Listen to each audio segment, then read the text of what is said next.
भगवान शंकर के लिए कुछ विशेष पिंडियों की बात कही गई है। जैसे मृतका मिट्टी की पिंडी, गोमय मिट्टी में गैया का गोबर मिलाकर और उसकी पिंडी बनाई जाए और भगवान शिव का अभिषेक किया जाए तो इससे महादेव बहुत प्रसन्न होते हैं। पुष्प की सिर्फ पिंडी बनाएं, कनेर के फूल की बनाएं, फलों की सिर्फ पिंडी बनाएं, गुड़ की पिंडी बनाएं, नवनीत मक्खन की सिर्फ पिंडी बनाएं, भस्म की सिर्फ पिंडी बनाएं और अन्न की सिर्फ पिंडी बनाएं तो भगवान कहते हैं कि इन सब चीज़ों का निर्माण करने वाला व्यक्ति मुझे प्राप्त कर लेता है, उसके ऊपर मैं अति प्रसन्न हो जाता हूँ।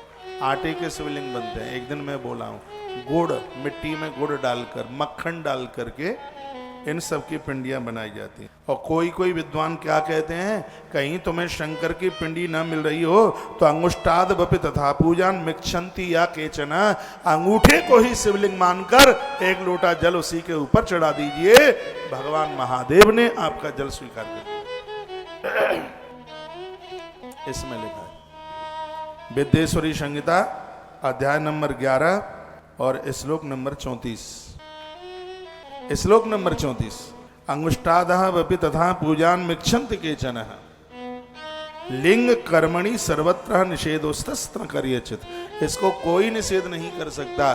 शंकर की पिंडी का अभाव है, मंदिर नहीं है और आप अपना नियम पूरा करते हैं तो आप इस प्रकार से अंगूठा दो उंगलियों के बीच में निकाल करके और एक हाथ से उसके ऊपर जल छोड़िए और आपका संकल्प, आपका नियम पूरा हो जाएगा। लेकिन इसका अर्थ यह नहीं है कि अब अंगूठे पे ही रोज लोटा ढाले, मंदिर ही ना जाए। ये तो मंदिर के अभाव में, पिंडी नहीं है उस समय अंगूठे के ऊपर एक लोटा जल डाल करके नियम पूरा कीजिए। अभी हम रामेश्वरम में थे तो मैं अचानक शास्त्री जी के, राममोहन आचार्य जी के कमरे में मैं घुस गया, अंदर चला गया था किसी काम से। तो ये अंगूठे के ऊपर वो पानी का लोटा भर करके यूं ऐसे डाल रहे थे। मैंने कहा ये क्या कर रहे हो? बोलते हैं आपने ही तो कहा था कि शंकर जी ना हो तो अंगूठे को महादेव मान करके उसके ऊपर जल चढ़ा दीजिए, महादेव भोलेनाथ उसको स्वीकार कर लेता है। तो कर लेता है। विद्येश्वर संहिता अध्याय नंबर 11 और श्लोक नंबर 34, इसमें लिखा वर्णन अंगुष्ठादावपि तथा पूजा मिक्षंत केचन।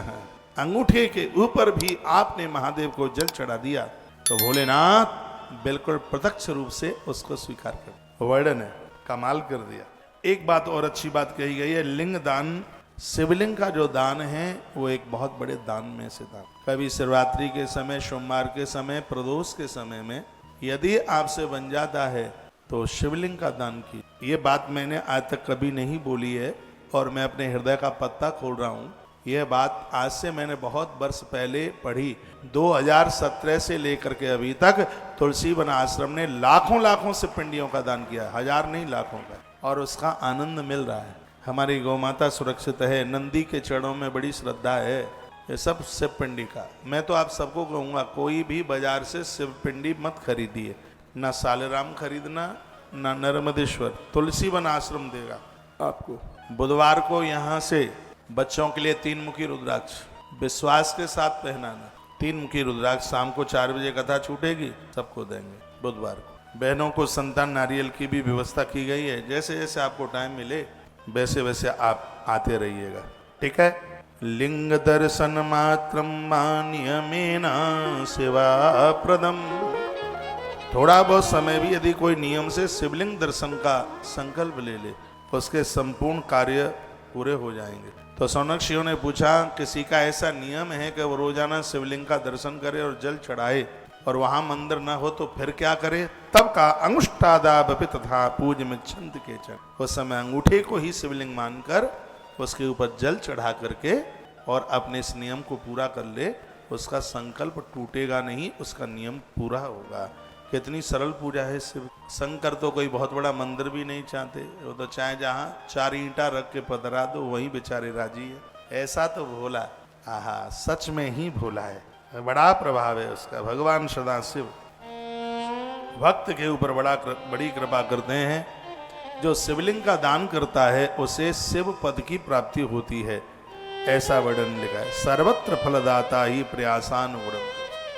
उसको मुक्ति के लिए प्रयास ही नहीं करना पड़ता, शिवलिंग का दान करने से वो निर्वाण पद को प्राप्त होता